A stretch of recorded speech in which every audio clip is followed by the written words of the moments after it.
ওই সন্তান যদি দ্বীনহীন হয়, আল্লাহ না করুন, আর ও যদি জাহান্নামী হয়, আর আপনি যদি জামানার শ্রেষ্ঠ আল্লাহর ওলিও হন, সন্তানের হক নষ্ট করার কারণে কিয়ামতের দিন ওই সন্তান আপনার বিরুদ্ধে আল্লাহর আদালতে অভিযোগ দায়ের করবে। সেজন্য সন্তানের অন্যতম হক সন্তানকে দ্বীন শেখানো, কোরআন শেখানো। এরপরে সন্তানের অন্যতম হক, সন্তানের বয়স যখন 7 বছর, নামাজের জন্য আদেশ করতে হবে।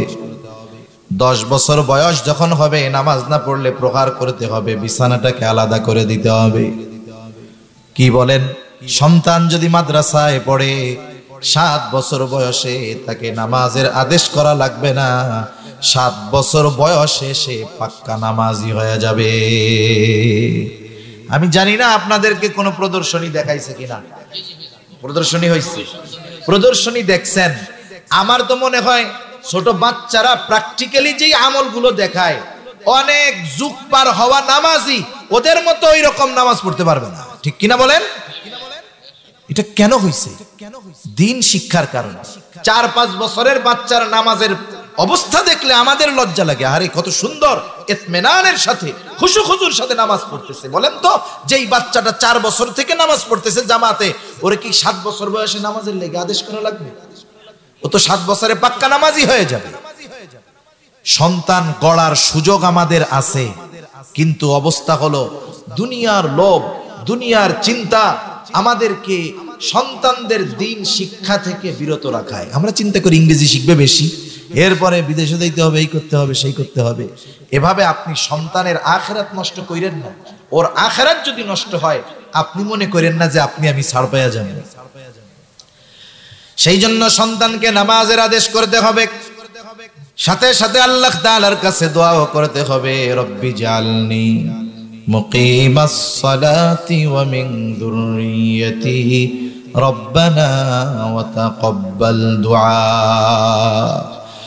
আর যদি সন্তান মাদ্রাসায় না পড়ুয়া হয়, যখন 6-7 বছর বয়স, আপনি মসজিদে নামাজ পড়তে আনায় অভ্যস্ত করেন, নিজেও আসেন, তাকেও নিয়ে আসেন। একেবারে ছোট যদি হয়, আপনি নফল নামাজগুলো বাসায় পড়েন, সুন্নাতগুলো বাসায় পড়েন, তাহলে কি হবে? ছোট বাচ্চা তার অভিভাবককে যেই কাজ করতে দেখে, কাজটা ভালো হোক আর মন্দ হোক, সন্তান কিন্তু বাবা মায়ের ওই কাজটাকে অনুকরণ করতে পছন্দ করে। আপনি নামাজে দাঁড়াইলেও আপনার সাথে এসে দাঁড়াবে, আপনার নাতিপোতা আছে নামাজে দাঁড়াবেন, ও আপনার সাথে এসে দাঁড়াবে, মনে করবে এটা ভালো কাজ। যখন একটু বড় হবে, আস্তে আস্তে মসজিদে আনায় অভ্যস্ত করেন। নাইলে কি হবে জানেন? এই বয়সে যদি মসজিদে না আনেন, বালেগ হওয়ার পর ওই যে পোড়া পাটি হয়ে যাওয়ার পরে ওইটারে আর পরিবর্তন করতে পারবেন না। এরপরে সন্তান যখন প্রাপ্তবয়স্ক হবে, ছেলে হোক আর মেয়ে হোক, অভিভাবকের দায়িত্ব বিবাহ দিয়ে দেওয়া। বিবাহ দেওয়ার দায়িত্ব কার? জোরে বলেন না, কার? অভিভাবকের দায়িত্ব। কিন্তু এখন এই দায়িত্ব অনেকে পালন করে না। অনেকে চিন্তা করে, এত কষ্ট করে পোলাপান মানুষ করছি, 10 বছর কামাই না খাইয়াই বিয়া দিয়ে দিন। সন্তান যদি প্রাপ্তবয়স্ক হওয়ার পর যৌবনের তাড়নায় কোনো গুনাহ করে, যৌবনের তাড়নায় কোনো গুনাহ করে, গুনাহ ছোট হোক আর বড় হোক, যত গুনাহ করবে, অভিভাবক তার দিনদারও যদি হয়, ওই সন্তান যৌবনের তাড়নায় যেই গুনাহ করে, বাবা অটোমেটিক ওই গুনাহগুলোর কারণে তার আমল নামায় গুনাহ লেখা হতে থাকবে। দয়াময় আল্লাহ রাব্বুল আলামিনের দরবারে অগণিত শুকর যে মহান মালিক আমাদের হায়াতে বরকত দিয়ে সুস্থ রেখে তার মহান হুকুম মাগরিবের নামাজের পর হাদিসের ভাষায় জান্নাতের বাগানে আসার বসার, কিছু কথা বলবার এবং শ্রবণ করবার সুযোগ যে মহান মালিক দান করেছেন, সে মহান মালিককে খুশি করার জন্য মহব্বতের সাথে জবান খুলে অন্তর থেকে আমরা একবার কালিমাতুশ শুকর পাঠ করি, আলহামদুলিল্লাহ। অগণিত দুরুদ ও সালাম সৈয়দুল আম্বিয়া, আশরাফুল আম্বিয়া, খাতামুল আম্বিয়া, ইমামুল মুরসালিন, রহমাতুল লিল আলামিন, মুহাম্মাদুর রাসূলুল্লাহ সাল্লাল্লাহু আলাইহি ওয়াসাল্লামের উপর আমি আপনাদের খেদমতে পবিত্র কোরআনুল কারীমের একটা আয়াত ও রাসূল আকরাম সাল্লাল্লাহু আলাইহি ওয়াসাল্লামের অগণিত হাদিস থেকে একটা হাদিসের অংশ পাঠ করেছি।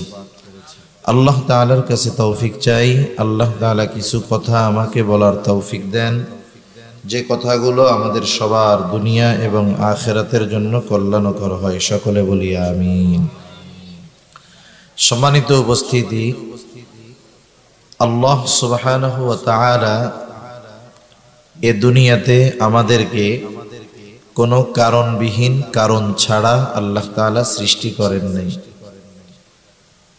আরবিতে একটা প্রবাদ আছে, ফিআলুল হাকিম লা ইয়াখলু আনিল হিকমা। মহাপ্রজ্ঞাময় আল্লাহ তাআলার কোনো কাজ হিকমত শূন্য নয়। আল্লাহ সুবহানাহু ওয়া তাআলা কারণবিহীন আমাদেরকে সৃষ্টি করেন নাই। আবার বিষয়টা এমনও নয় যে এ দুনিয়াতে এখন আসি, মরে যাব, কবর দিয়ে দিবে, মরে পচে একেবারে অস্তিত্বহীন হয়ে যাব, বিষয়টা এমনও নয়। আল্লাহ তাআলা এ দুনিয়াতে কিছু দায়িত্ব দিয়ে আমাকে আপনাকে পাঠিয়েছেন। দায়িত্বগুলো, সব দায়িত্ব এক মজলিসে বলা সম্ভব নয়, এক মজলিসে বলার মতো সুযোগও নেই। সেজন্য আমরা প্রথম অবস্থায় চেষ্টা করব, উলামায়ে কেরাম যেই বয়ান করেন, আলোচনা করেন, কমপক্ষে প্রত্যেক ওয়াইজের ওয়াজ থেকে একটা বিষয় আমরা স্মরণ রাখার চেষ্টা করব। তাহলে দেখা যাবে একটা সময় আমাদের জ্ঞান ভান্ডার অনেক সমৃদ্ধ হবে এবং অনেক অজানা বিষয় আমরা জানতে পারব। আর যদি জানা বিষয় হয়, এটা আবার তাকরার হবে। বারবার আলোচনা শোনার কারণে যত শুনবো তত ওই বিষয়ের উপরে আমাদের অনেক বেশি উপকার হবে, ক্লিয়ার হবে। তা অনেক কাজ আল্লাহ তাআলা, অনেক দায়িত্ব, জিম্মাদারি আমাদেরকে দিয়েছেন। জিম্মাদারির মূল বিষয় হলো আল্লাহ এবং তার রাসূলের আদেশ নিষেধ এগুলো মেনে চলা, এটা হলো মূল বিষয়। এখন যদি ওই আদেশ নিষেধ মেনে চলতে হয়, তাহলে আমাদের আদেশ নিষেধগুলো কি, এই বিষয়গুলো জানার দরকার আছে না নাই? আছে। ওই বিষয়গুলো জানার জন্য আমাদেরকে দ্বীনি জ্ঞান অর্জন করতে হয়, ইলম অর্জন করতে হয়। আর এই বিষয়টা জানা প্রত্যেক মুসলমান নরনারীর উপরে ফরজ। রাসূলুল্লাহ সাল্লাল্লাহু আলাইহি ওয়াসাল্লাম বলেন, তালাবুল ইলমি ফরিদাতুন আলা কুল্লি মুসলিম। দ্বীনি ইলম শিক্ষা করা প্রত্যেক মুসলমান নরনারীর উপরে ফরজ। সাথে সাথে অধীনস্থ যারা আছে এদেরকেও দ্বীন শেখানো, ওদের হক অভিভাবকের উপরে ওয়াজিব, জরুরি একটা বিষয়। এজন্য আল্লাহ সুবহানাহু ওয়া তাআলা এ দুনিয়াতে অধীনস্থদের কিছু হক তাদের অভিভাবকের উপরে রেখে দিয়েছেন। অনেক সময় দুনিয়ায় এমন হয় যে অনেক মা বাবা চিন্তা করে যে হক মনে হয় আমরা মা বাবা শুধু সন্তানের কাছেই পাই, সন্তান মনে হয় আমাদের কাছে কোনো হক টক পায় না। অথচ বাস্তবতা হলো মা বাবা সন্তানের কাছে হক পায় তখন সন্তান প্রাপ্তবয়স্ক বালেগ হয় যখন। আর সন্তান তার অভিভাবকের কাছে, তার পিতার কাছে হক কখন পায়? আরে হক ওই লোকটা বিবাহ করার পূর্বে অনাগত সন্তানের অন্যতম একটা হক ওই পিতার উপরে থাকে। বাপ হওয়ার আগেই সন্তানের একটা হক তার উপরে থাকে। সেজন্য অধীনস্থদের হকগুলো আদায় করার মাধ্যমে আমাদের দায়িত্ব হলো তাদেরকে জাহান্নাম থেকে বাঁচার পদ্ধতি শিক্ষা দেওয়া। এটা অধীনস্থদের হক। যেই আয়াতটা আমি আপনাদের খিদমতে তিলাওয়াত করেছি, এই আয়াতের মধ্যে আল্লাহ সুবহানাহু ওয়া তাআলা মুমিনদেরকে উদ্দেশ্য করে বলতেছেন, ইয়া আইয়ুহাল্লাযীনা আমানু কু আনফুসাকুম ওয়া আহলিকুম নারা।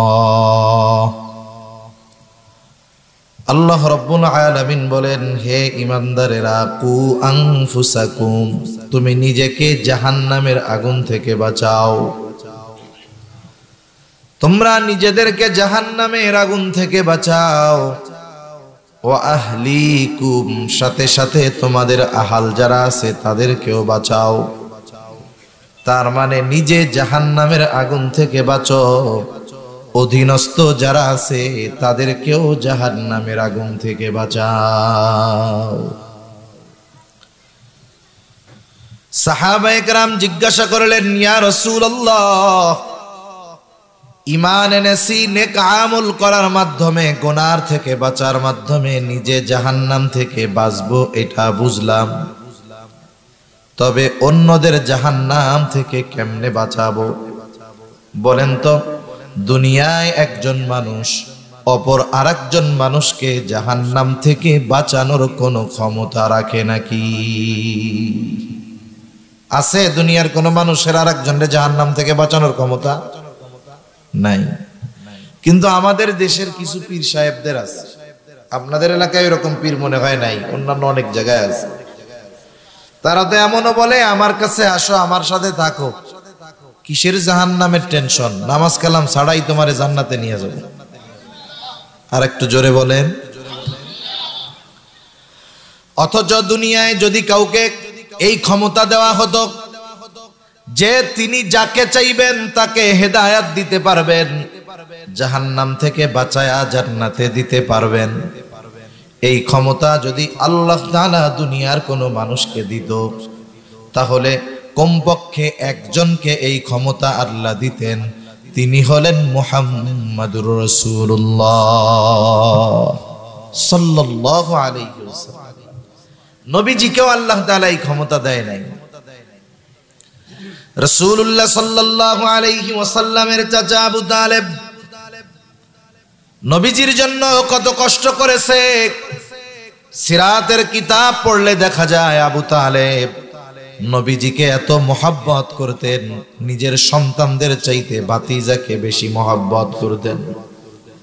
আব্দুল মুত্তালিবের মৃত্যুর পর থেকে নিয়ে আবু তালেবের নিজের মৃত্যু পর্যন্ত আমার আপনার নবীর ব্যাপারে সর্বদা সজাগ দৃষ্টি রাখতেন আবু তালেব। আবু তালেব নবীর প্রতি কেমন ছিলেন? রাসূলুল্লাহ সাল্লাল্লাহু আলাইহি ওয়াসাল্লাম 3 বছর গোপনে দাওয়াত দেওয়ার পর যখন আল্লাহ তাআলার নির্দেশ হলো, পয়গম্বর এইবার আপনি প্রকাশ্যে আপনি দাওয়াত দেন। নবীজি যখন আল্লাহ তাআলার এই নির্দেশ অনুযায়ী মক্কাবাসীর মধ্যে প্রকাশ্যে দাওয়াত দেওয়া শুরু করলো, মক্কার মুশরিক সরদারেরা, নেতারা আবু তালেবের কাছে এসে অভিযোগ দিল, ও আবু তালেব, আপনার ভাতিজা মুহাম্মদকে আপনি থামান, সে কি শুরু করছে?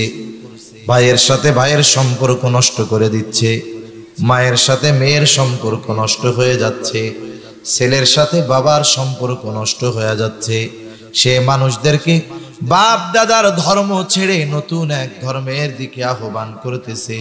ও আবু তালেব, আপনি যেহেতু আমাদের শ্রদ্ধার পাত্র, বয়োবৃদ্ধ একজন নেতা, আপনার কাছে আমরা জানায় গেলাম, আপনি আপনার ভাতিজাকে তার কাছ থেকে থামান। আবু তালেব আবু জেহেল উতবা সাহেবাকে কিছু বুঝায় পাঠায় দিল, নবীজিকে কিছু বললেন না। নবীজিও তার দায়িত্ব যথাযথভাবে পালন করতেছে। আবু জেহেল যখন দেখছে না মুহাম্মাদের তো কোনো পরিবর্তন নাই, তাইলে মনে হয় আবু তালেব কিছু বলে নাই। এইবার আর আবু জেহেল একা আসে নাই, আশেপাশের সব গোত্রের গোত্রপতি সর্দারদেরকে নিয়ে আবু তালেবের কাছে আসছে আবু জেহেল। আবু জেহেল এসে বলে, ও আবু তালেব, আজকে আমি একা আসি নাই, আশেপাশের সব গোত্রের সর্দারেরা আমার সাথে আপনার কাছে আসছে।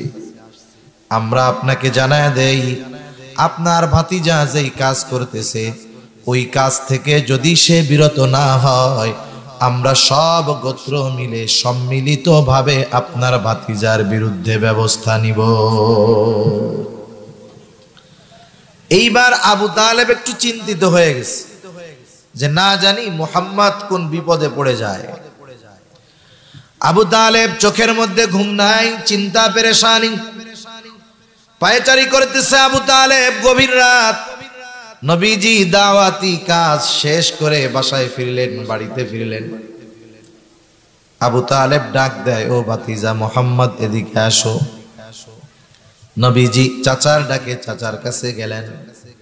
আবু তালেব বলে, ও মুহাম্মদ, তুমি যা করতেছো সেই বিষয় থেকে কি একটু বিরত থাকা যায় না?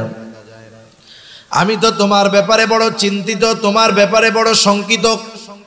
আজকে আমার কাছে আরবের আশেপাশের সব গোত্রের গোত্রপতিরা আসছে তোমাকে এই বিষয়টা বলার জন্য।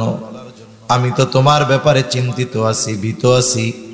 স্বাভাবিক, আপনজন প্রিয়জনের যদি কোনো বিপদের আভাস থাকে, আভাস পাওয়া যায়, অপর আত্মীয় অপর প্রিয়জন চিন্তিত হয়, ভয় পায়, টেনশনে থাকে।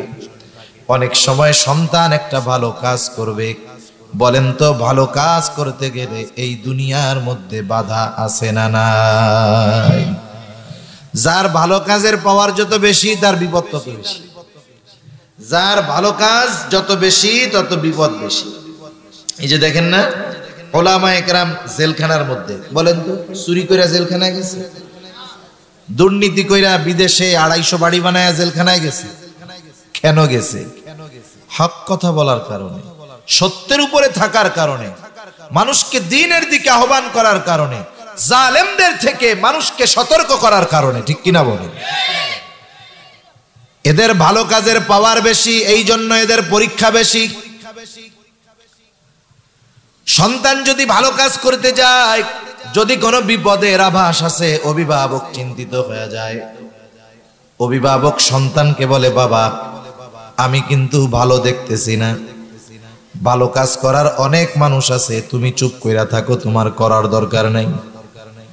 এরপরে যদি সন্তান তার কথার উপরে, তার চিন্তার উপরে দৃঢ় প্রতিজ্ঞাবদ্ধ থাকে, সন্তান যদি বলে, বাবা দুনিয়ায় আসছি একবার, মরে যাব একবার, ভালো কাজ করতে গিয়ে যদি জীবন দিতে হয় দিতে রাজি, তাও আমি এই ভালো কাজ ছাড়বো না। দেখবেন যেই অভিভাবক একটু আগে সন্তানকে ওই ভালো কাজ করতে মানা করতেছিল, কিন্তু সন্তান যখন দৃঢ় প্রতিজ্ঞাবদ্ধ থাকে, তার বিষয়ের উপরে ইস্তেকামতের উপরে থাকে, তখন ওই বাপও বলে, যা বাবা তুই ভালো কাজ কর, যদি তোর সাথে জীবন আমাকে দিতে হয় আমিও দিতে তৈরি আছি। আবু তালেব যখন নবীজিকে বলছে, ও মুহাম্মদ একটু কি বিরত হওয়া যায় না, আমি তো তোমার ব্যাপারে বড় চিন্তিত। তখন আমার আপনার নবী বলেন, নো চাচা আপনি শুইনা নেন, গোত্রের গোত্রপতিরা আমার বিরুদ্ধে চলে গেছে। এরা নয়, গোটা দুনিয়ার সব মানুষ যদি আমি মুহাম্মাদের বিপক্ষে চলে যায়, আমাকে আল্লাহ তাআলা যেই জিম্মাদারি দিয়েছে, যেই দায়িত্ব দিয়েছে, ওই দায়িত্ব থেকে এক কদম আমি মুহাম্মদ পিছনে হটব না।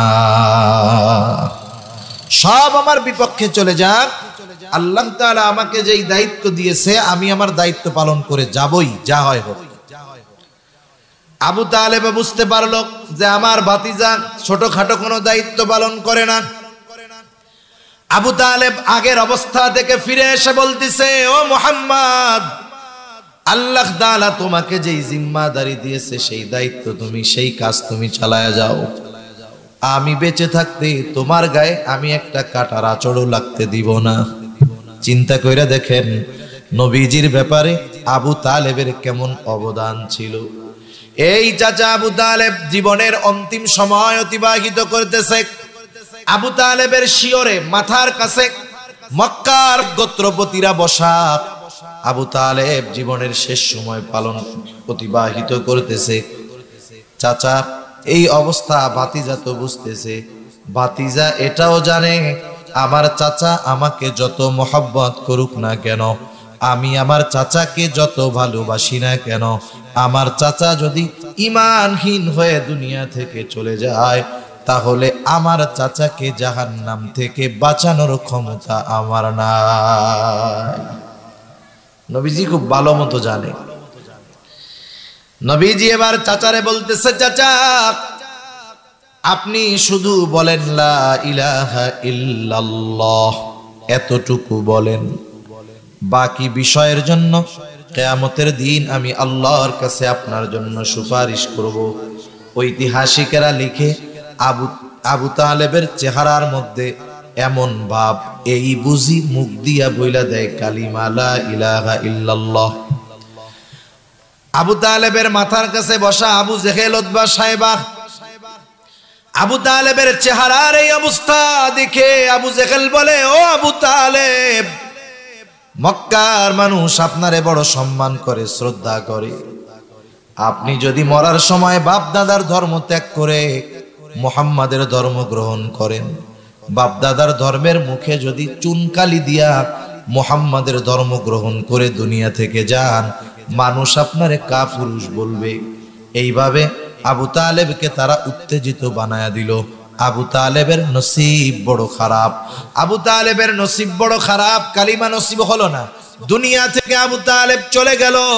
নবীজিও খুব ভালো মতো জানে, নবীজি খুব ভালো মতো জানে যে আমার চাচার কোনো উপায় নাই। চাচার মাগফিরাতের দোয়া করতেছে। আল্লাহ তাআলার পক্ষ থেকে নির্দেশ আসলো, আপনি এই মুনাফিক মুশরিক যারা আছে এদের জন্য মাগফিরাতের দোয়া করতে পারবেন না। স্পেশাল ভাবে আবু তালেবের বিষয় নিয়ে আল্লাহ তাআলা আয়াত নাজিল করলেন, ইন্নাকা লান তাহদি মান আহবাবতা ওয়ালাকিন্নাল্লাহা ইয়াহদি মান ইয়াশা। আপনি যাকে মহব্বত করেন, ভালোবাসেন, আপনি চাইলেই তাকে হেদায়েত করতে পারবেন না, হেদায়েত দিতে পারবেন না। বরং আল্লাহ তাআলা যাকে চান আল্লাহ তাকেই হেদায়েত দেয়। সুবহানাল্লাহ। তাহলে দুনিয়ার কোন মানুষ আরেকটা মানুষকে জাহান্নাম থেকে বাঁচানোর ক্ষমতা রাখে না। তাহলে আল্লাহ তাআলা বললেন, নিজে জাহান্নাম থেকে বাঁচো, অধীনস্থদেরকে বাঁচাও। তাহলে এর অর্থ কি হবে? উলামায়ে কেরাম, বুজুর্গানে দ্বীন, মুফাসসিরিনে কেরাম বলেন, এখানে উদ্দেশ্য হলো প্রত্যেকটা অভিভাবকের উপরে সন্তানদের কিছু হক আছে, অধীনস্থদের কিছু হক আছে। ওই হকগুলো আদায় করার মাধ্যমে তাদেরকে জাহান্নাম থেকে বাঁচানোর চেষ্টা করো। তুমি তোমার চেষ্টা করবা, আল্লাহ তাআলা দেখবে তুমি যথাযথভাবে চেষ্টা করেছো কিনা। তোমাকে জিজ্ঞাসা করা হবে তোমার চেষ্টার যদি কোনো ত্রুটি না থাকে তুমি বেঁচে গেলা। আর যদি চেষ্টার ত্রুটি থাকে, তোমার অধীনস্থ কেউ যদি জাহান্নামী হয়, কিয়ামতের দিন তোমার ওই অধীনস্থ ব্যক্তি তার জাহান্নামে যাওয়ার কারণ হিসাবে আল্লাহর দরবারে তোমার ব্যাপারে অভিযোগ দায়ের করবে। বলবে, আল্লাহ আমি জাহান্নামে যাওয়ার কারণ হলো, উনি আমার নামাজ পড়তে বলে নাই, আমাকে রোজা রাখতে বলে নাই, আমাকে পর্দার সাথে চলতে বলে নাই, যদি বলতো আমি তো করতাম। সেই জন্য মুসলমান ভাইরারে আমার, দুনিয়াতে অনেক মানুষ আছে ভালো আবেদ, ইবাদতের অভাব নাই, কিন্তু নিজের অধীনস্থ দ্বারা যারা আছে এদেরকে দিন শিখায় নাই। দিনের ব্যাপারে যেই হকগুলো ছিল সেগুলো তারা আদায় করে নাই। আল্লাহ না করুন কিয়ামতের দিন হয়তো অনেক আবেদ, অনেক দুনিয়ায় সৎকর্মশীল ব্যক্তি শুধুমাত্র অধীনস্থদেরকে দিন না শেখার কারণে আসামির কাঠগড়ায় দাঁড়াতে হবে। এখন আসেন তাইলে আমরা জানি অধীনস্থদের ব্যাপারে আমাদের কি করণীয়। খলিফাতুল মুসলিমিন হযরত ওমর রাদিয়াল্লাহু তাআলা আনহুর কাছে এক লোক একদিন এসে অভিযোগ দায়ের করতেছে, ও খলিফাতুল মুসলিমিন, আমার সন্তান আমার হক আদায় করে না। হযরত ওমর রাদিয়াল্লাহু তাআলা আনহু জিজ্ঞাসা করেন, কোথায় তোমার সেই সন্তান? বলে, আনি নাই, আগামীকাল নিয়ে আমার কাছে আনবা, আবার আসবা। পরের দিন লোকটা তার সন্তান সহ খলিফাতুল মুসলিমিন ওমর রাদিয়াল্লাহু তাআলা আনহুর কাছে হাজির। হযরত ওমর রাদিয়াল্লাহু তাআলা আনহু ছেলেটাকে জিজ্ঞাসা করে, কি ব্যাপার, তুমি নাকি তোমার মা বাবার হক আদায় করো না, কারণটা কি? ছেলেটা এবার পাল্টা প্রশ্ন করতেছে, খলিফাতুল মুসলিমিন, হক কি শুধু সন্তানের কাছেই মা বাবা পায়? কোন সন্তান কি তার অভিভাবকের কাছে কোনো হক পায় না? পাল্টা প্রশ্ন করছে। ওমর রাদিয়াল্লাহু তাআলা আনহু তখন কয়েকটা হকের কথা বলছেন। এক নম্বরে তিনি বলছেন, প্রত্যেকটা সন্তান তার পিতার কাছে এক নাম্বার হক পায় হলো একজন দিনদার মা।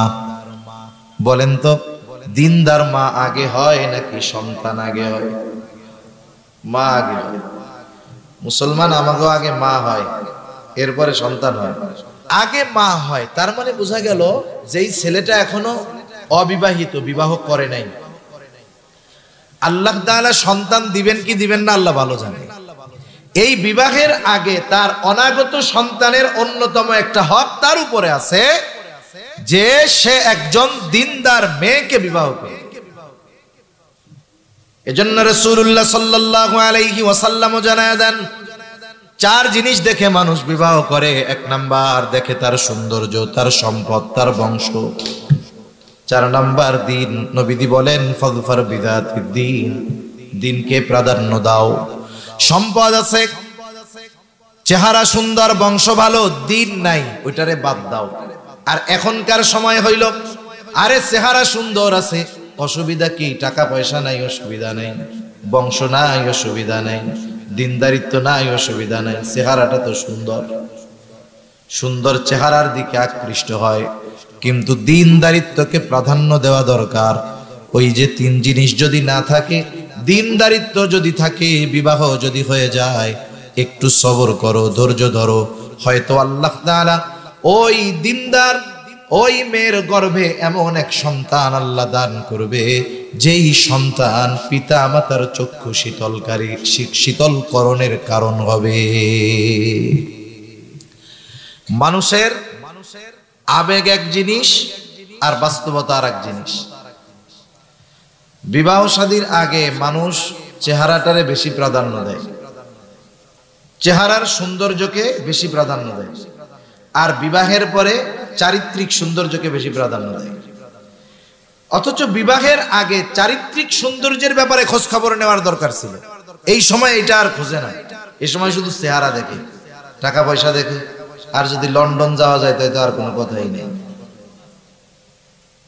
তাইলে যা ভাই হোক, লন্ডনে গেলেই তো হইল, ইংল্যান্ডে চলে গেলাম, টাকা পয়সার মালিক হয়ে গেলাম। এখন বলেন তো, বিবাহের মাকসাদ যদি এইগুলোই হয়, বিবাহের মাকসাদ যদি ইউরোপ প্রবাসী হওয়ার ইচ্ছা হয়, বিবাহের মাকসাদ যদি টাকা পয়সাওয়ালা হওয়ার ইচ্ছা হয়, তাহলে এই বিবাহের মধ্যে রহমত, এই বিবাহের মধ্যে বরকত আসবে কোথা থেকে?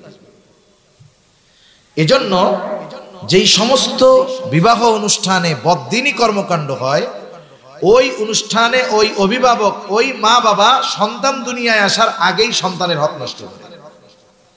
এজন্য বিবাহ একটা ইবাদত। এই বিবাহ হবে সুন্নাত তরিকায়। কি তরিকায় বলেন না? সুন্নাত পদ্ধতিতে। গোটা দেশের মধ্যে সবচাইতে বিবাহে ব্যয় হয় চট্টগ্রাম জেলা আর সিলেট জেলার মধ্যে। সবচাইতে ব্যয়বহুল বিবাহ হয়, এত অপচয় হয়, কোটি কোটি টাকার কাবিন লেখা হয়, এরপরেও দেখি কোটি টাকার কাবিন লেখেও সংসার টিকাইতে পারে না। আছে না নাই? আবার কত মুরব্বী আছে দেখেন, খোঁজ নেন, বিবাহ করছে, কাবিন নামায় অল্প কয়েক টাকা, অথচ যুগ যুগ পার হয়ে গেছে, বয়স যত বাড়ে বুড়া বুড়ির মধ্যে মোহাব্বত আর ভালোবাসা তত বাড়ে। ঠিক কিনা বলেন? আর এখন আগের থেকেই বাপ চিন্তা করে যে 50 লাখ যদি কাবিন লেখানো যায়, কোন সময় যদি সাইডাও দেয়, মামলা টামলা করে 1 কোটি আদায় করা যাবে। নিয়তি খারাপ, তাহলে এখানে রহমত, বরকত, শান্তি আসবে কোথার থেকে?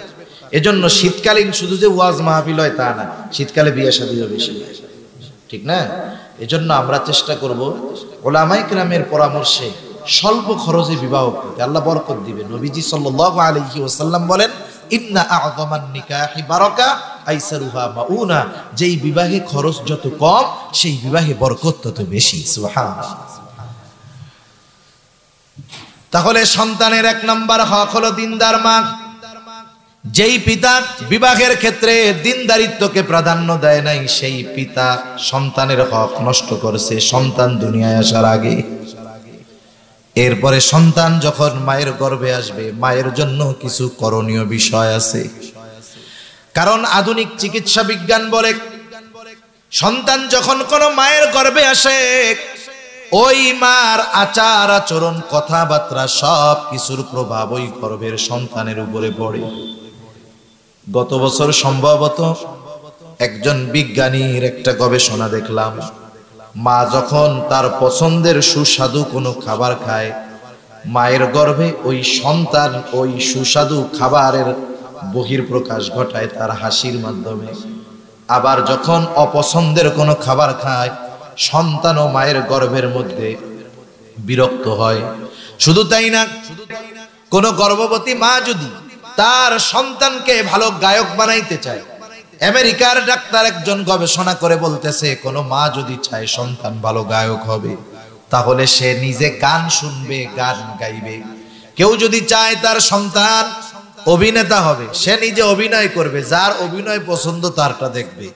এখন বলেন তো, মা যদি গান শুনে, এই গানের প্রভাব যদি সন্তানের উপরে পড়ে, মা যদি টেলিভিশন দেখে, এই দেখার প্রভাব যদি সন্তানের উপরে পড়ে, মা যদি কোরআন পড়ে, এই কোরআন তিলাওয়াতের প্রভাব সন্তানের উপর পড়বে কি পড়বে না?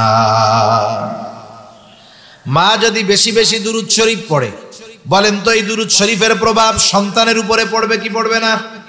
কিন্তু আফসোস, আধুনিক জামানা, এখন চিন্তা করে সন্তান গর্ভে আসছে, 8-9 মাস ঘরে থাকতে হবে, স্বামীকে বলে বড় মোবাইল কিনা দাও, টেলিভিশন লাগায় দাও, ডিশের লাইট লাগায় দাও, নাইলে এত সময় কেমনে কাটাবো।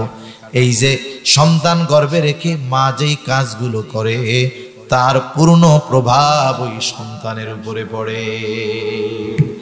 সেজন্য গর্ভবতী মা বোন যারা আছে, ওই সময় সব ইবাদত তো আর কঠিন না, বেশি নফল নামাজ পড়তে কষ্ট হয় বুঝলাম, ফরজ ওয়াজিব সুন্নাতে মুআক্কাদা ঠিক রেখে জবানের ইবাদত তো করা যায়, জিকির করা যায়, কোরআন তিলাওয়াত করা যায়, তাসবিহ তাহলিল পড়া যায়, ইস্তিগফার বেশি বেশি পড়া যায়, যতটুক সূরা মুখস্থ আছে এগুলো পড়া যায়। এভাবে যদি সে তার সময় কাটায়, ওই ইবাদতের পূর্ণ প্রভাব গর্ভের সন্তানের উপরে পড়ে। সুবহানাল্লাহ।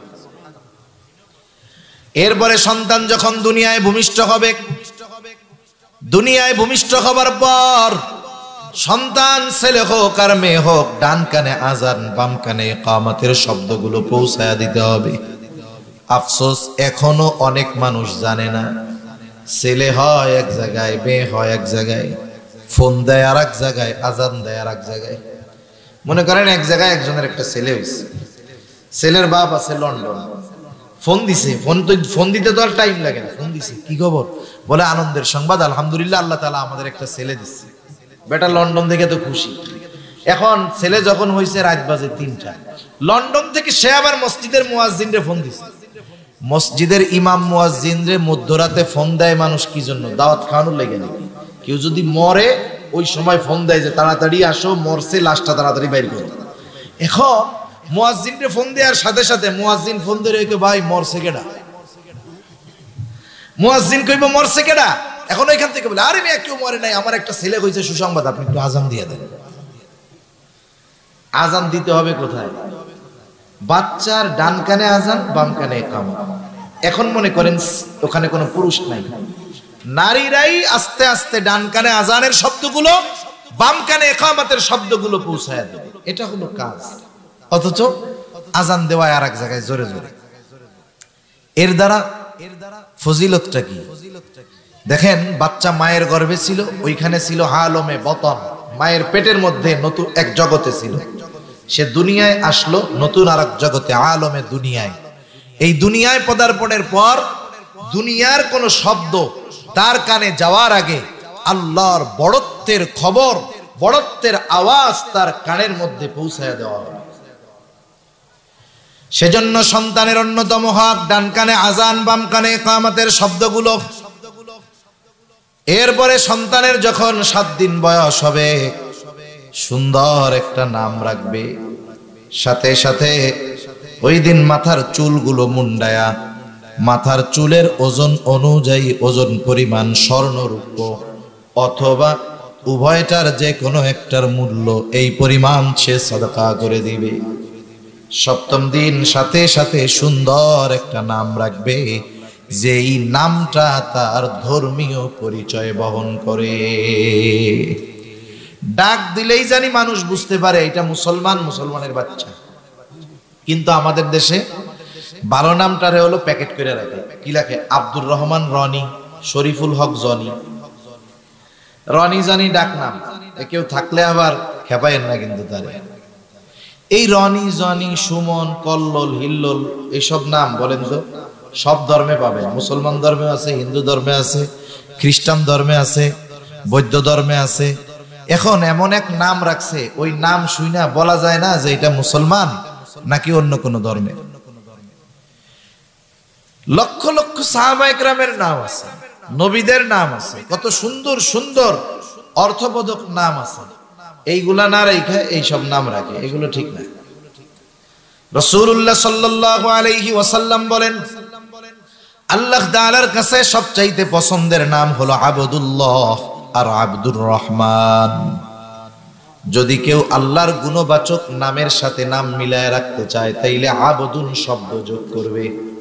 যেমন আবদুস সামাদ, আব্দুর রাজ্জাক, আব্দুল খালিক, আব্দুল মালিক। যদি কারো নাম এরকম রাখে ডাকার ক্ষেত্রেও সতর্কতা অবলম্বন করবে। কারো নাম হলো আব্দুর রাজ্জাক, আস্তে আস্তে ডাকতে থাকে, ও রাজ্জাক, ডাকে না এরকম। এখন অনেক সময় তেড়া বেঁকা কইরাও ডাকে, নামকে ব্যঙ্গ কইরা ডাকে, ও রাজ্জাক কে, এরকম ডাকে না, তেড়া বেঁকা কইরা না, ব্যঙ্গ করে ডাকে। কারণ নাম ধরে কারণ নামকে ব্যঙ্গ করে ডাকা এটা ইসলামে নিষিদ্ধ, এ কাজ আমরা করব না। সেজন্য যার নাম যেরকম সুন্দরভাবে ওই নামে তাকে ডাকবো। আর ডাক নামটা যেন আমার এমন হয় যে কেউ আমারে ডাক দিলেই বুঝতে পারে, কেউ আমার নাম শুনলেই যেন বুঝতে পারে সে একজন মুসলমান। আচ্ছা, সিলেট তো উলামায়ে কেরামের খনি। বাংলাদেশের সিলেট, চট্টগ্রামে উলামায়ে কেরাম সবচাইতে বেশি, আলেম ওলামা বেশি। ঘরে ঘরে মাদ্রাসায় পড়ুয়া আলেম পাওয়া যায়, বড় বড় আলেম, শাইখুল হাদিস, মুহাদ্দিস। আপনি কোন আলেমের নাম এরকম দেখছেন যে ওর আলেমের নামের লাস্টে ডাক নাম রনি, জনি, সুমন, কল্লোল, হিল্লোল, দোল্লোল, এরকম কোন নাম আছে? নামেরও একটা প্রভাব আছে। নামের কি আছে? প্রভাব আছে। তার মানে যদি কথাটা আমি উল্টাই, যে ওই ধরনের নাম যাদের রাখা হয়েছে এই নামের প্রভাবে তারা আলেম হইতে পারে না। কোন আলেমের নাম আপনি এরকম পাবেন না। সারা দুনিয়া খুঁজেন, দেখবেন সবার নাম ওই শুরু থেকে নিয়ে ওই রকমই রাখা, যে তার নামটা তার ধর্মীয় পরিচয় বহন করে। নামের একটা প্রভাব আছে। গল্প শোনাই আপনাদের। এরা তো আবু বকর, ওমর রাদিয়াল্লাহু তাআলা আনহুমা এদেরকে দেখতেই পারে না, বরং তাদের আকীদা হলো নবীজি দুনিয়া থেকে যাওয়ার পর মুষ্টিময় কয়েকজন বাদে বাকি সব সাহাবী মুরতাদ হয়ে গেছে। নাউজুবিল্লাহ বলেন, নাউজুবিল্লাহ আস্তে কইলেন। এখন ওই শিয়া, তার দুইটা গাধা ছিল, গাধা।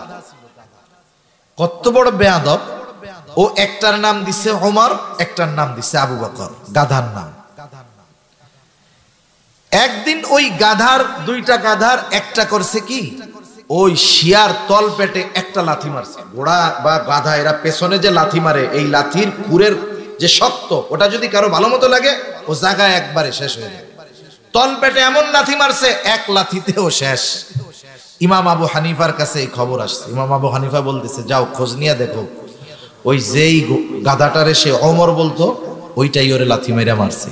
এখন আসলেও খোঁজ নিয়ে দেখে যেই গাধাটার নাম দিছে ওমর, ওইটাই ওর তল পেটে লাথি দিয়ে ওরে সাইজ করে দিছে। ইমাম আবু হানিফা মূলত বুঝাইতে চাইছেন যে নামের একটা প্রভাব আছে। নামের একটা কি আছে? প্রভাব আছে। সেজন্য আমাদের সন্তানদের নামগুলো সুন্দর নাম রাখবো, যেই নাম তার ধর্মীয় পরিচয় বহন করে, রাখবো তো ইনশাআল্লাহ। আমরা কি করি, ভালো নামটারে লুকায় রাখি, আর ওই ডাক নাম যেটা ওইটাকে আমরা রাখি এমন নাম যা মুসলমানের নাম হইতে পারে না।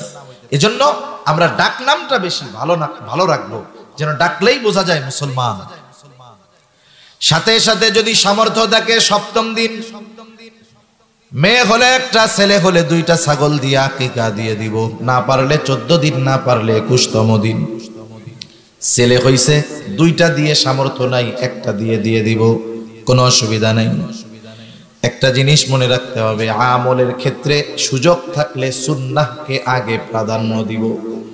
সুন্নাত হইল সপ্তম দিন, 14তম দিন, 21তম দিন। এখন লোকটার সামর্থ্য নাই, সে কি চুরি কইরা আইনা এই আকিকা দিবে? এটা তার দরকার আছে?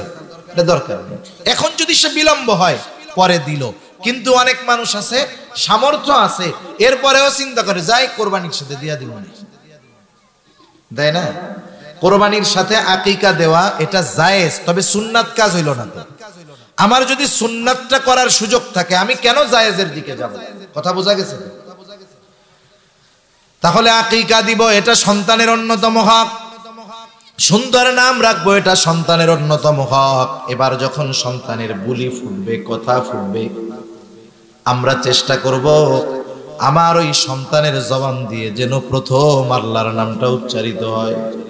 সেই জন্য কাজ কি? সেই জন্য কাজ হলো সন্তান যখন দুনিয়ায় ভূমিষ্ঠ হবে ওই সন্তানকে গান শোনায়া, হাট্টিমাটিম শোনায়া দুধ খাওয়ানো যাবে না, দুধ পান করানো যাবে না।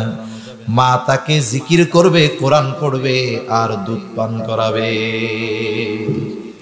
মার গর্ভে থাকতেই যদি সন্তান মার কথা বুঝে, তাহলে যখন দুনিয়ায় আসছে এ কথা সে বুঝবে না? বুঝবে, এর প্রভাব পড়বে। বাচ্চা শুনতে থাকবে, এক সময় দেখবেন যখন বুলি ফুটে সে অনেক দোয়া নিজে নিজে পড়তে শুনাইতেছে আপনারে, আপনি টেরও পান নাই কোন সময় সে মুখস্থ করে ফেলছে। এজন্য বাচ্চাদের সামনে আমরা কোরআন তিলাওয়াত করব। মা যখন বাচ্চারে দুধ পান করাবে, দুরূদ শরীফ পড়তে পড়তে দুধ পান করাবে, যে সূরা মুখস্থ আছে ছোটখাটো সূরাগুলো, এগুলো পড়ে পড়ে দুধ পান করাবে, তাহলে এই প্রভাবটা বাচ্চার মধ্যে পড়বে। দেখেন যখন ছোট বাচ্চা আস্তে আস্তে বুলি ফোটে, ইচ্ছা কইরা না, এমনিই একটা শব্দ বাইর হইছে মুখ দিয়া বাচ্চার, মা। কি বের হইছে? মা। মার মতো শোনা গেছে না? দেখবেন ওই মা সবার কাছে বলে, আমার পোলা আজকে আমারে মা কইয়া ডাকছে, আমার ছেলে আজকে আমারে মা কইয়া ডাকছে। যদি ছেলের সন্তান দিয়ে মুখ দিয়ে কোনো আওয়াজ বের হয় আব্বার মতো, তাহলে দেখবেন আব্বা খুশির ঠেলায় বলে, আমার ছেলে আজকে আমারে আব্বা কইয়া ডাকা শুরু করছে। ও মিয়া, একটু চিন্তা করেন, ওই বাচ্চার মুখে যখন আপনি মা আওয়াজ শুনলেন আপনার কলিজা জুড়ায় গেছে, আপনি আব্বা আওয়াজ শুনছেন আপনার কলিজা জুড়ায় গেছে।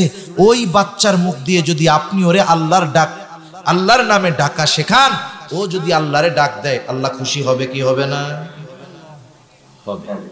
এজন্য আমরা ছোটদেরকে অনেক সময় দেখি বিভিন্ন কবিতা পয়ড়া পয়ড়া ঠান্ডা বানায়, তো কান্না করতেছে, কবিতা বইলা বইলা দোলনায় দোলায়। আপনি এই কাজ কেন করবেন? আল্লাহ তাআলা কত কিছু শিখায়া দিচ্ছে, এটার দ্বারা আপনি তাকে শান্ত বানান, ঠান্ডা বানান। এরপরে সন্তান যখন আর একটু বড় হবে, তার প্রাথমিক শিক্ষা দিবেন দ্বীনি শিক্ষা।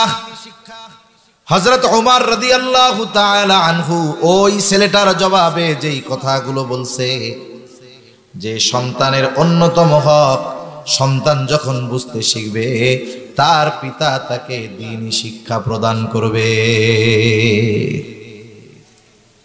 আফসোসের ব্যাপার, আজকে আমাদের সাধারণ শিক্ষা ব্যবস্থা থেকে দ্বীনকে উৎখাত করার সর্বোচ্চ প্রচেষ্টা চলতেছে, ঠিক কিনা বলেন?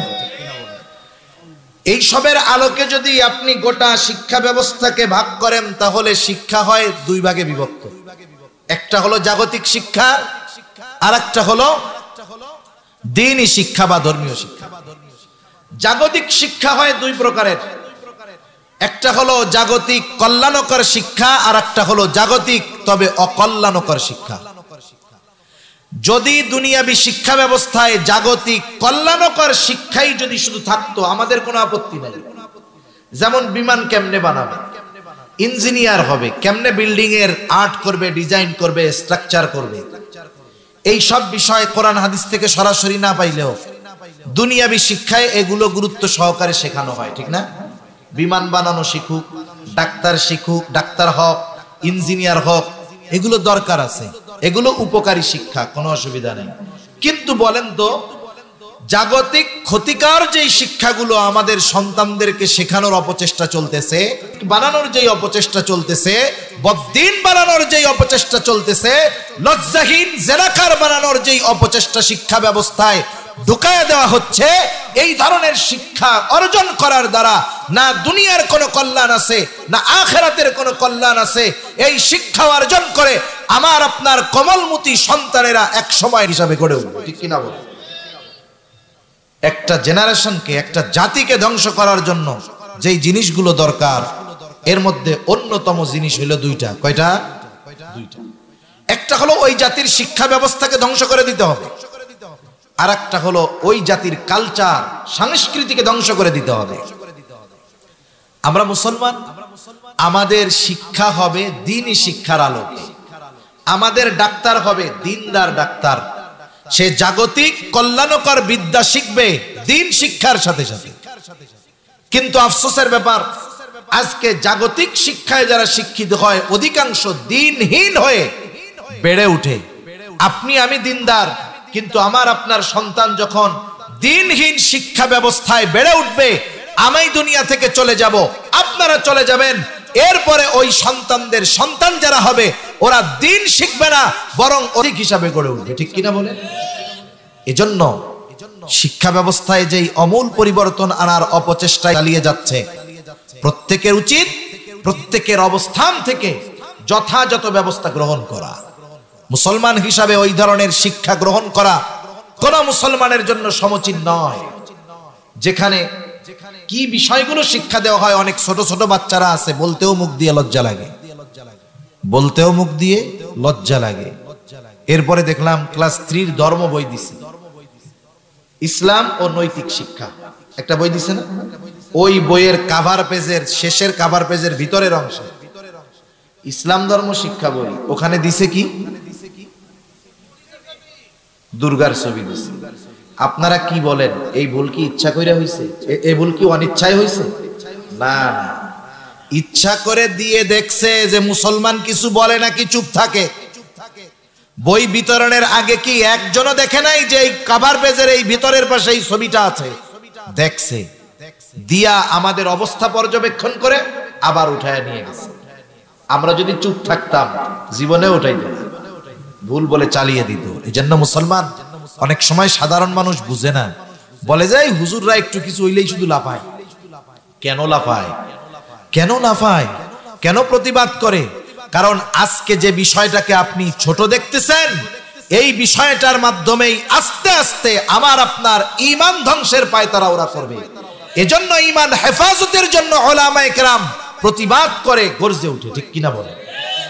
অথচ এই দায়িত্ব শুধু আলেমদের ছিল না, এই দায়িত্ব গোটা মুসলিম উম্মার ছিল, সকল মুসলমানের ছিল।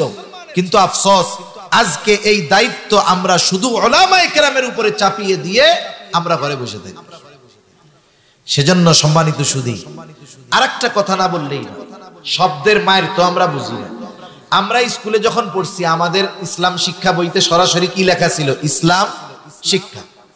এখন ইসলাম ও নৈতিক শিক্ষা, বলেন তো ইসলামের মধ্যে নৈতিকতা আছে না নাই? তাহলে ইসলামের পাশে আবার ইসলাম ও নৈতিক শিক্ষা আনার কারণ কি? কি বুঝাইছে বলেন তো? যে শুধু ইসলামে নৈতিকতা নাই, নৈতিকতা আলাদাভাবে শিখতে হয়। নাউজুবিল্লাহ বলেন। এই বিষয়গুলো ধরার মতো মাথা সব মানুষের নাই। এজন্য এই বিষয় নিয়ে কথা বললে অনেকে বলবে তো ভালো কথাই লিখছে, ইসলাম ও নৈতিক শিক্ষা। আমার কথা হলো, ইসলামের মধ্যেই তো নৈতিকতা আছে, ইসলামের মধ্যেই তো পূর্ণাঙ্গ নৈতিকতা আছে। তাহলে আলাদাভাবে নৈতিকতা শব্দকে উল্লেখ করার দ্বারা ওরা বোঝাতে চায় ইসলাম এক জিনিস আর নৈতিকতা আর এক জিনিস। ইসলামের মধ্যে নৈতিকতা নাই, নৈতিকতা আলাদাভাবে অর্জন করতে হয়। তাহলে বলেন, এই যে বাক্যটা যে লেখলো, এর মধ্যে তাদের ষড়যন্ত্র চক্রান্ত আছে না নাই? আছে। এগুলো উলামায়ে কেরামের দায়িত্ব, সূক্ষ্ম বিষয়গুলো আপনাদের কাছে পৌঁছায়া দেওয়া। এরপরে আপনাদের দায়িত্ব হলো, উলামায়ে কেরাম যদি এই বিষয় নিয়ে ডাক দেয়, দ্বীনের খাতিরে, ঈমানের খাতিরে জান মাল দিয়ে কোরবান করার জন্য তাদের ডাকে সাড়া দেওয়া। ঠিক কিনা বলেন? যদি না দেন উলামায়ে কেরামের এই ডাকে সাড়া, দ্বীনের জন্য আহ্বান করছে, সাড়া দেন নাই, যে ডাক দিছে হয়তো সে জেলখানায় যাবে, নাইলে ফাঁসিতে ঝুলাইয়া দিবে, নাইলে তাকে যে কোনো ভাবে দুনিয়া থেকে বিদায় করে দিবে। কিন্তু ওই লোকটা মীরাও তার জিম্মাদারি পালন করে গেল। কিন্তু ওই লোকের ডাকে ডাক না দেওয়ার, সাড়া না দেওয়ার কারণে কিয়ামতের দিন আল্লাহর আদালতে যারা যায় নাই, সাড়া দেয় নাই, অবশ্যই এদেরকে আসামির কাঠগড়ায় দাঁড়াতে হবে। ঠিক কিনা বলে? সেজন্য আমাদের আগামী প্রজন্ম যেন দ্বীনহীন না হয়ে যায়, এজন্য সন্তানদেরকে দ্বীনি শিক্ষায় শিক্ষিত করার দরকার আছে না নাই? এই যে মাদ্রাসাগুলো, এই মাদ্রাসাগুলো আমাদের সন্তানদের উপরে আমাদের যেই হক, সন্তানদের যেই হক আমাদের উপরে, সেই হকগুলো এনারা আদায় করে দেয়। দ্বীন শিক্ষা দেওয়া তো আমার দায়িত্ব ছিল, অথচ এই মাদ্রাসাগুলো সেই দায়িত্ব পালন করতেছে। এরপরেও যদি কারো মন চায় না আমার ছেলেটারে আমি ডাক্তার ইঞ্জিনিয়ার বানাবো, অনুরোধ থাকবে আপনাদের কাছে, এখন অনেক ইসলামিক স্কুল আছে, নুরানি মাদ্রাসা আছে, এরকম একেবারে 1 থেকে নিয়ে ক্লাস 8 পর্যন্ত একেবারে দ্বীনি তত্ত্বাবধানে তাদেরকে শিক্ষাদান করা হয়েছে। নুরানি মাদ্রাসাগুলোই একটা ছেলে যখন 3-4 বছর পড়ে কোরআনুল কারীমের প্রায় 2 পারার মতো মুখস্থ হয়ে যায়, গোটা কোরআন সহি শুদ্ধভাবে সে পড়তে পারে, দ্বীনের উপরে চলার জন্য যা কিছু দরকার সব তার আয়ত্তে চলে আসে এবং সে আরেকজনকে শেখানোর মতো যোগ্যতা অর্জন করে। আপনি আপনার ছেলেটারে ক্লাস 4-5 পর্যন্ত এই দ্বীনি শিক্ষায় শিক্ষিত করেন, এরপরে আপনি তারে ডাক্তার ইঞ্জিনিয়ার বানানোর জন্য দেন, তাতে ফলাফল কি হবে? এই কচি কোমলমতি শিশুটার প্রাথমিক শিক্ষা দ্বীনি শিক্ষা হওয়ার কারণে ওই বদ্দীনি শিক্ষার প্রভাব তার উপরে আশা করি পড়বে না, ঠিক কিনা বলেন? আচ্ছা বলেন তো, আপনাদের এলাকায় আগে আমরা দেখছি মানুষ কিন্তু মাটির পাতিলে রান্না করতো, দেখছেন? মাটির পাত্রে খাইতো। এই মাটির তৈজসপত্র যারা বানায় আপনাদের এলাকায় তাদের কি বলে? কুমার বলে। কুমার। দেখবেন কুমারের কিন্তু অনেক মেশিন টেশিন থাকতো না, বড় একটা চাকা থাকতো। এইবার সে মাটিটাকে ভালো মতো প্রসেস করে নরম বানায়া ওই চাকার উপরে মাটির চাকটা রাখতো, এরপরে চাকাটারে ঘুরাইতো হাত দিয়া। ওই সময় মোটর টটর কিছুই ছিল না। এইবার ও ঘুরাইতো আর ওই মাটিটাকে হাতের নৈপুণ্যতার মাধ্যমে কোনো মাটিরে বানাইতো গ্লাস, কোনোটা দিয়া বানাইতো জগ, কোনোটা দিয়া বানাইতো প্লেট, কোনোটা দিয়া বানাইতো পাতিলা। কত সুন্দর সুন্দর জিনিস সে বানাইতে পারতো। কেন পারতো বলেন তো? তার যোগ্যতা ছিল কি ছিল না? ছিল। যতই যোগ্যতা থাক, মাটিটা যদি একটু শক্ত হইতো যোগ্যতা কাজে লাগতো? কাজে লাগতো না। এখন ওই কুমার মনে করেন একটা পাতিল বানাইছে, পাতিল বানানোর পরে ওইটারে রোদ্রে শুকাইছে, এখন ওইটারে পুড়ায় ফেলছে, এখন মজবুত হয়ে গেছে না? বলেন তো ওই পাতিলটাকে দুনিয়ার কোনো মানুষ আছে যে ওই পোড়ানো পাতিলটাকে গ্লাস বানায় ফেলবে? পারবে? ভাঙা ফেলতে পারবে, তবে পাতিল থেকে পরিবর্তন করতে পারবে না। আপনার আমার সন্তানের দ্বীনি শিক্ষা যদি তার ভিত্তিমূলক শিক্ষা হয়, ওই শিক্ষার উপরে যদি সে বড় হয়ে উঠে, ও যেই পরিবেশেই যাক না কেন মিলে ওই বাচ্চা বানাতে পারবে না। এজন্য আপনারা ওয়াদাবদ্ধ হন যে আমাদের সন্তানদের প্রাথমিক শিক্ষা আমরা দ্বীনি শিক্ষা শিক্ষিত করব, মাদ্রাসায় দিব, এরপরে যা করার করব। যেমন ওই বাচ্চারা যখন ক্লাস 5 পর্যন্ত পড়বে, ও ওই পোড়া পাতিলের মতো হয়ে যাবে। ওই পাতিল আর কখনো জগ হবে না, গ্লাস হবে না, পাতিলকে ভেঙে ফেলা যাবে, তবু পাতিলকে অন্য কিছু বানানো যাবে না। ক্লাস 5 পর্যন্ত যদি সে মাদ্রাসায় পড়ে, নুরানি মাদ্রাসায় পড়ে, দ্বীনের ব্যাপারে সে এতটা পরিপক্ক হবে, ওকে মেরে ফেলা যাবে, তবুও বানানো যাবে না, ঠিক কিনা বলেন? এ দায়িত্ব যদি আপনি পালন না করেন, একেবারে শিশু থেকে কিন্ডার গার্ডেনে হাট্টিমা টিম টিম তারা মাঠে পাড়ে ডিম, এগুলা শিখতে দিয়া দেন, আল্লাহ না করুন ওই সন্তান যদি দ্বীনহীন হয়, আল্লাহ না করুন, আর ও যদি জাহান্নামী হয়, আর আপনি যদি জামানার শ্রেষ্ঠ আল্লাহর ওলিও হন, সন্তানের হক নষ্ট করার কারণে কিয়ামতের দিন ওই সন্তান আপনার বিরুদ্ধে আল্লাহর আদালতে অভিযোগ দায়ের করবে। সেজন্য সন্তানের অন্যতম হক সন্তানকে দ্বীন শেখানো, কোরআন শেখানো। এরপরে সন্তানের অন্যতম হক, সন্তানের বয়স যখন 7 বছর নামাজের জন্য আদেশ করতে হবে। 10 বছর বয়স যখন হবে, নামাজ না পড়লে প্রহার করতে হবে, বিছানাটাকে আলাদা করে দিতে হবে। কি বলেন? সন্তান যদি মাদ্রাসায় পড়ে 7 বছর বয়সে, তাকে নামাজের আদেশ করা লাগবে না, 7 বছর বয়সে সে পাক্কা নামাজি হয়ে যাবে। আমি জানি না আপনাদেরকে কোনো প্রদর্শনী দেখাইছে কিনা। প্রদর্শনী হয়েছে? প্রদর্শনী দেখছেন? আমার তো মনে হয় ছোট বাচ্চারা প্র্যাকটিক্যালি যেই আমলগুলো দেখায়, অনেক যুগ পার হওয়া নামাজি ওদের মতো ওই রকম নামাজ পড়তে পারবে না, ঠিক কিনা বলেন? এটা কেন হয়েছে? দ্বীন শিক্ষার কারণে। 4-5 বছরের বাচ্চার নামাজের অবস্থা দেখলে আমাদের লজ্জা লাগে। আরে কত সুন্দর ইতমিনানের সাথে, খুশুখুজুর সাথে নামাজ পড়তেছে। বলেন তো, যেই বাচ্চাটা 4 বছর থেকে নামাজ পড়তেছে জামাতে, ওরে কি 7 বছর বয়সে নামাজের লেগে আদেশ করা লাগবে? ও তো 7 বছরে পাক্কা নামাজি হয়ে যাবে। সন্তান গড়ার সুযোগ আমাদের আছে, কিন্তু অবস্থা হলো দুনিয়ার লোভ, দুনিয়ার চিন্তা আমাদেরকে সন্তানদের দ্বীন শিক্ষা থেকে বিরত রাখায়। আমরা চিন্তা করি ইংরেজি শিখবে বেশি, এরপরে বিদেশে যাইতে হবে, এই করতে হবে, সেই করতে হবে। এভাবে আপনি সন্তানের আখিরাত নষ্ট করেন না।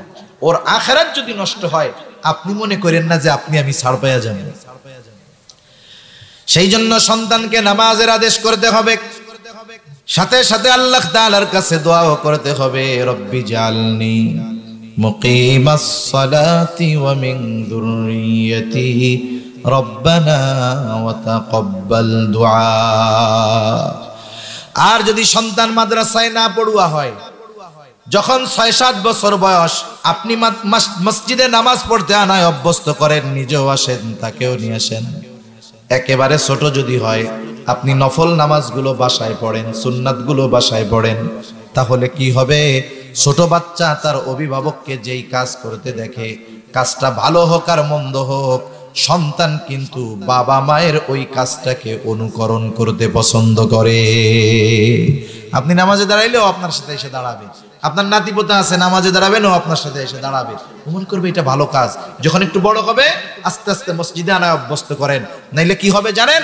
এই বয়সে যদি মসজিদে না আনেন, বালেগ হওয়ার পর ওই যে পোড়া পাটি হয়ে যাওয়ার পরে ওইটারে আর পরিবর্তন করতে পারবেন না। এরপরে সন্তান যখন প্রাপ্তবয়স্ক হবে, ছেলে হোক আর মেয়ে হোক, অভিভাবকের দায়িত্ব বিবাহ দিয়ে দেওয়া। বিবাহ দেওয়ার দায়িত্ব কার? জোরে বলেন না, কার? অভিভাবকের দায়িত্ব। কিন্তু এখন এই দায়িত্ব অনেকে পালন করে না। অনেকে চিন্তা করে, এত কষ্ট করে পোলাপান মানুষ করছি, 10 বছর কামাই না খাইয়াই বিয়া দিয়ে দিন। সন্তান যদি প্রাপ্তবয়স্ক হওয়ার পর যৌবনের তাড়নায় কোনো গুনাহ করে, যৌবনের তাড়নায় কোনো গুনাহ করে, গুনাহ ছোট হোক আর বড় হোক, যত গুনাহ করবে, অভিভাবক তার দিনদারও যদি হয়, ওই সন্তান যৌবনের তাড়নায় যেই গুনাহ করে, বাবা অটোমেটিক ওই গুনাহগুলোর কারণে তার আমল নামায়ও গুনাহ লেখা হতে থাকবে। বাপ মোবাইল চিনেও না, সিনেমাও কোনোদিন দেখে না। এখন ছেলে যৌবনের তাড়নায় মোবাইলে সিনেমা দেখতেছে, ও তো সিনেমা দেখে গুনাহগার হবে। আর বাপ সিনেমা না দেখেই সিনেমা দেখার গুনাহ তার আমল নামায় যোগ হয়ে যাবে। এজন্য অভিভাবকদের দায়িত্ব সন্তান প্রাপ্তবয়স্ক হইলে বিবাহ দিয়ে দেওয়া। আল্লাহ তাআলা বলেন, وَأَنكِحُوا الْأَيَامَ مِنكُمْ وَالصَّالِحِينَ مِنْ عِبَادِكُمْ إِنْ يَكُونُوا فُقَرَاءَ يُغْنِهِمُ اللَّهُ। আল্লাহ তাআলা বলেন, তোমাদের অধীনস্থ যারা বিবাহ উপযুক্ত আছে, তোমরা তাদেরকে বিবাহ দিয়ে দাও। আনকিহু, তোমরা বিবাহ দাও। এখন তুমি যদি বিবাহ দাও, বিবাহটা ইবাদত না? কথা বলেন, ইবাদত তো। ইবাদত কার তরিকায় করতে হয় বলেন তো? নবীজির তরিকায়। যদি সুন্নাত পদ্ধতিতে নিয়ত বিশুদ্ধ রেখে বিবাহ দেয়, উলামায়ে কেরাম বলেন কোনো সন্দেহ নাই, ওই বিবাহে আল্লাহ বরকত দিবে। ইয়াকুনু ফুকারা ইউগনিহিমুল্লাহ, আল্লাহ বলতেছেন বিবাহ দাও। যদি তারা গরিব থাকে, ধনী বানায়া দিবেন কে? আরো জোরে বলেন না কে? অনেক মা বাপ সন্তানরে বিয়া দেয় না, এই কথা কইয়া বিয়া করে খাওয়াইব কি? এরকম তো লোকজন নাই আপনাদের এদিকে। তাহলে আপনি কেন সন্তানের হক নষ্ট করতেছেন? এই হকগুলো যথাযথভাবে আদায় আপনি করলেন। এরপরে যদি আল্লাহ না করুন সন্তান যদি বদ্দিন হয়ে যায়, আবার দেখেন মেয়ের ক্ষেত্রেও বলার দরকার। হাদিসের মধ্যে আসছে, যখন তোমাদের কাছে কোনো ভালো ছেলেটা দিনদার, মুত্তাকি, পরহেজগার, সব দিক দিয়ে ভালো, কিন্তু সম্পদ কম, এইরকম প্রস্তাব আসছে, নবীজি বলেন বিবাহ দিয়া দাও। যদি না দাও তাহলে সমাজের মধ্যে বিশৃঙ্খলা, অশ্লীলতা, এইগুলোর প্রসার ঘটে যাবে। এজন্য উচিত, অনেক বাবা আছে সম্পদওয়ালা, মেয়ে আছে বিবাহ উপযুক্ত, ছেলেটার টাকা পয়সা কম কিন্তু দিনদার। ওই বাবা চিন্তা করে, হায় রে টাকা পয়সা নাই, আমার মেয়েরে বিবাহ দিব কেন? আরে ভাই, ওই দিনদার ছেলের হাতে তুলে দেন। হয়তো সে অল্প উপার্জন করে, টাকা পয়সা কম, কিন্তু ওই দিনদার ছেলের ঘরে গিয়ে আপনার মেয়েটা দুনিয়ার জান্নাতের দেখা পাবে ইনশাআল্লাহ। সেজন্য আমরা অনেক সময় মেয়েদের বিবাহের ক্ষেত্রে ছেলের দিনদারিত্বের আগে জিজ্ঞাসা করি কি চাকরি করে। যদি সরকারি চাকরি করে আর যদি ঘুষ নেওয়ার সুযোগ থাকে, আর কি, উরি বাবা, এটা সোনার হরিণ, যেমনে হোক বিবাহ দিতেই হবে।